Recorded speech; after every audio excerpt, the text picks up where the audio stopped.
Halo semuanya, kami kelompok 8 akan mempersembahkan kami akan mempresentasikan dengan dua topik, yaitu yang pertama Manage Career and Retention, dan topik yang kedua yaitu Career Counseling Strategy and Technique.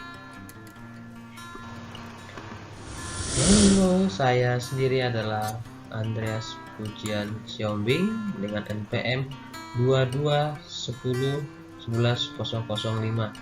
dan rekan saya yaitu Niken Purbasari dengan NPM 222101104, di mana mata kuliah sumber daya manusia berbasis digital ini diampu oleh dosen yaitu Ibu Dr. Nova Mardiana SEMM. Pada topik ini yang berjudul Manajemen Karir dan Retention serta Konseling Karir memiliki beberapa tujuan utama, yaitu yang pertama, menjelaskan bagaimana mendukung kebutuhan pengembangan karir dan meningkatkan retensi karyawan. Yang kedua, menjelaskan bagaimana strategi dan teknik yang baik untuk konseling karir.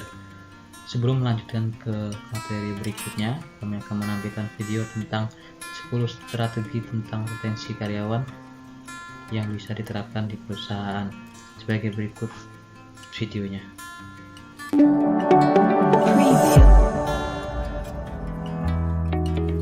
Creating a highly engaged workplace begins with having effective employee retention strategies. Employee retention is the organization's goal to keep talented and skilled employees and retain them. So, what can you do to keep your employees happy and avoid job hopping? Here are the top 10 employee retention strategies. Number 1. Hiring the right people. 80% of employee turnover is due to bad hiring decisions. Hiring the right people can decrease employee turnover to a large extent and help in employee retention. Number 2. Shaping their growth and development. Helping employees achieve their short-term and long-term goals is one of the most crucial employee retention strategies. Therefore, designing in-house training programs for employees can advance their professional development. Number 3. Providing out-of-the-box benefits. 50% of adults would leave their job for better benefits. Catering to the needs of your employees is important. Employees favor benefits like financial incentives, retirement saving plans, sabbaticals, incentive stock options, life insurance, etc. Number 4. Appreciating your employees. Appreciating your employees for their efforts and achievement goes a long way. Thank you notes, social recognition programs motivate and encourage an employee to contribute and excel. Number 5. Maintaining work and life balance. 11% of workers have refused a new job due to a lack of good work-life balance. To take the pressure off employees, share the workload, allow work from home, and practice flex time. Number 6. Providing monetary benefits. One of the major reasons that make employees quit is the lack of compensation, and hiring someone new can be quite costly. To avoid this, you can give a fair and just appraisal to every deserving candidate. A salary hike is another way to retain top performers. Number 7. Practicing a feedback culture. Regular feedback can reduce employee turnover. Feedbacks make it easier for employees to understand and track their goals and responsibilities. Number 8. Conducting exit interviews. Conducting exit interviews just before an employee is about to leave is very crucial. An exit interview is asking a departing employee about his experience at the company. This process can help throw lights into things like toxic management and departmental conflicts. Number 9. Building health and wellness programs. 60% of companies offer wellness programs to stay competitive when attracting and retaining employees. Having a comprehensive health plan which takes care of the overall wellness of your employees is important. Providing health insurance is another great way to take care of their wellness. And number 10. Providing leadership opportunities. Many employers feel they are capable of contributing more. Assigning them with the right task, opportunities, and responsibilities can increase employee satisfaction and hence help in retention.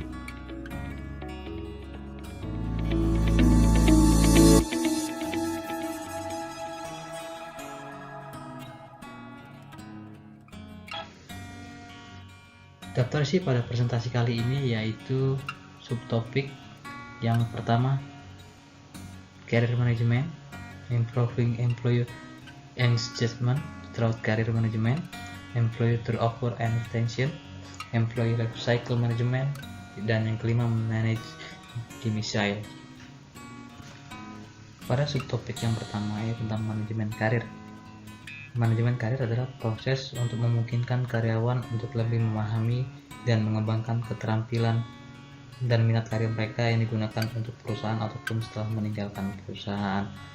Pada manajemen karir ini peran yang pertama yaitu peran karyawan dalam manajemen karir, yang kedua peran atasan dalam manajemen karir, metode manajemen karir, dan juga manajer sebagai mentor dan coach. Apa itu karir? Karir adalah posisi pekerjaan yang dimiliki seseorang selama bekerja. Karir bisa dikelola dan dikembangkan. Pada subtopik kedua yaitu tentang pengembangan dapat meningkatkan keterlibatan karyawan. Tentunya yaitu tentang pertama upaya pengembangan karir, minat karir, dan juga kebutuhan pengembangan dalam rencana karir.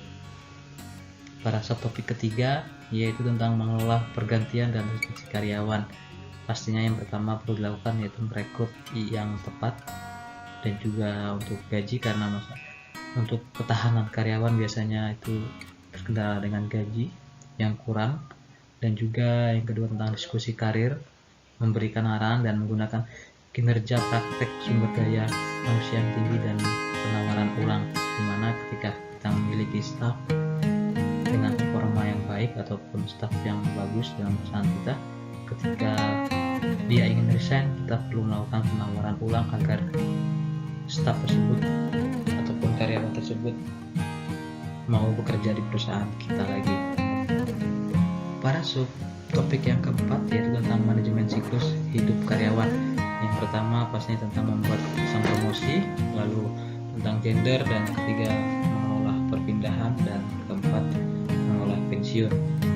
Mengelola pensiun ini perlu dilakukan karena menurut buku Deshler pada umur atau memasuki usia ke-60 itu telah mendekati usia pensiun. Jadi perusahaan perlu melakukan rekrutan baru untuk melakukan pengisian posisi yang telah kosong karena karyawan sebelumnya telah memasuki usia pensiun.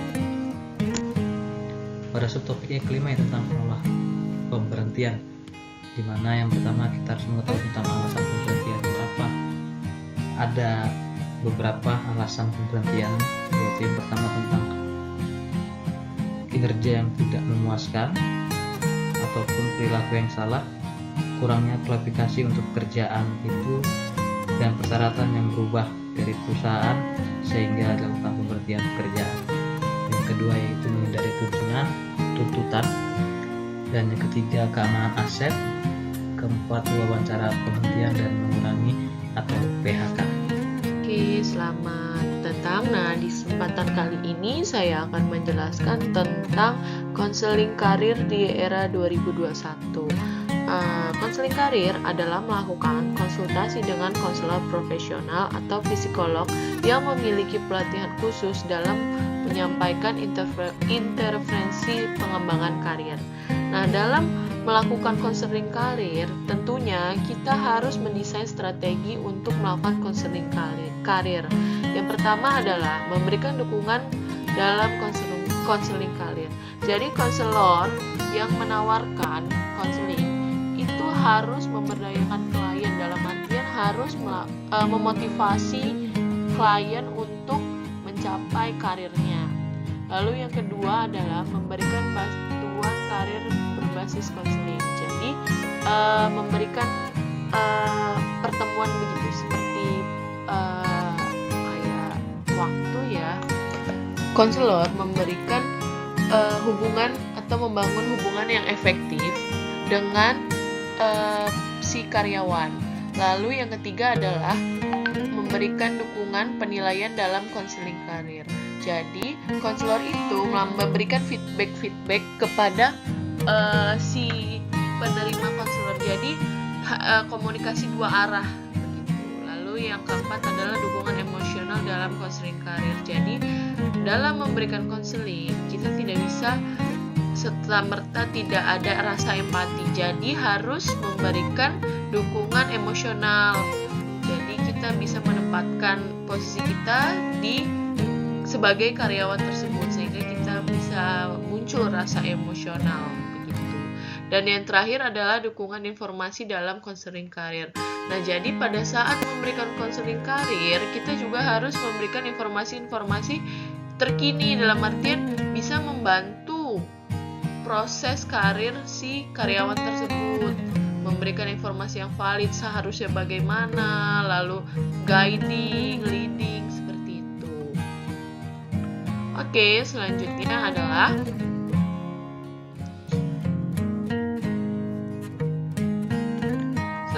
adalah akronim PLEASE dalam memberikan dukungan emosional. Nah, sebelumnya kan tadi saya sudah membahas tentang dukungan emosional dalam memberikan konseling karir. Nah, itu PLEASE itu tuh ada kepanjangannya. Pertama, itu protect dan melindungi. Jadi kita sebagai seorang konselor itu harus bisa melindungi dalam artian menyediakan tempat yang aman untuk bisa klien menerima manfaat. Lalu listen, mendengarkan, yaitu meluangkan waktu untuk mendengarkan semua aspek dari cerita klien. Lalu inquiring, bertanya, yaitu menanyakan atau meminta klarifikasi kepada klien bagaimana atau peristiwa apa yang dihadapi oleh klien. Lalu acknowledging, mengakui, yaitu memperhatikan orang lain dan memberikan feedback secara verbal maupun non-verbal. Lalu supporting, mendukung, yaitu mengekspresikan dorongan dan pujian kepada klien, lalu memberikan dampak positif kepada mereka sehingga mereka lebih termotivasi. Dan yang terakhir adalah exchange, yaitu bertukar, berbagi informasi tentang diri sendiri dan juga berbagi informasi lainnya. Oke, selanjutnya adalah kerangka konseling karir. Nah, di sini ada 3, yaitu pertama fase awal, fase pertengahan, dan fase akhir. Fase awal adalah konselor akan memulai proses pengumpulan informasi tentang klien dan tujuan konseling karir. Akan diidentifikasi di fase awal ini. Lalu fase pertengahan adalah ketika perhatian dan tujuan klien dieksplorasi atau digali secara mendalam atas permasalahan-permasalahan atau peristiwa dari klien tersebut. Dan yang terakhir adalah fase akhir. Fase akhir ini adalah meninjau kemajuan yang telah dibuat klien, mendiskusikan apa yang telah dipelajari klien sebagai hasil dari konseling karir. Jadi, fase akhir ini adalah tujuan utama dari konseling karir itu sendiri. Oke, selanjutnya adalah 5 kriteria tambahan yang berkontribusi pada keberhasilan kelompok. Yang pertama, adanya komunikasi yang terbuka antara anggota kelompok. Yang kedua, ada tujuan bersama untuk kelompok. Yang ketiga, anggota kelompok menetapkan norma yang mengarahkan dan memandu aktivitas dan interaksi mereka. Yang keempat, anggota kelompok mengembangkan seperangkat peran untuk dimainkan dalam kerja kelompok. Yang kelima, kelompok bekerja untuk memenuhi kebutuhan individu anggota kelompok.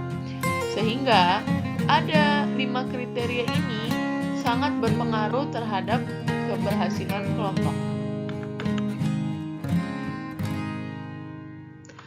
Apakah kita pernah berpikir siapa kita, apa yang membuat kita, apa yang memotivasi kita? Itu semua penting ketika kita menentukan jalan kehidupan kita, yaitu karir. Karir itu dipengaruhi oleh kemampuan diri kita sendiri. Bagaimana mengidentifikasi kemampuan kita? Semua orang memiliki kemampuan yang berbeda-beda, pola pikir yang berbeda, sehingga kita tidak bisa membacanya. Orang berpikir seperti ini, dan masih banyak lainnya. Jadi pola pikir itu membentuk banyak ya. Lalu bagaimana sih sebenarnya pola pikir membentuk karir kita? Nah, ini salah satu contohnya penulis, pemain musik, atlet. Nah, itu memiliki pola pikir yang berbeda-beda. Lalu apakah itu? Itulah yang kita sebut intelijensi. Intelijensi itu mempengaruhi karir kita. Jadi ada penelitian dilakukan oleh seorang peneliti, ya saya lupa namanya. Nah, ini dia berpikir bahwa bagaimana sih intelijensi itu berpengaruh terhadap karir kita, seperti decision making dan lain-lain.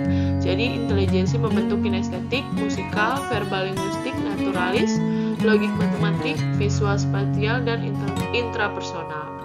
Nah, ini semua membentuk karir. Jadi contohnya intrapersonal, dia bagusnya lebih ke komunikasi begitu.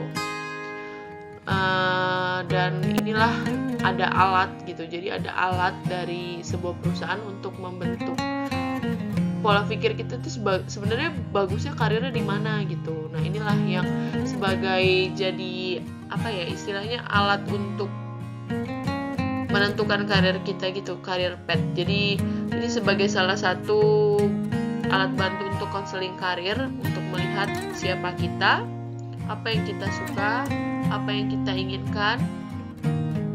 Dan ini Terima kasih, demikianlah presentasi dari kelompok kami.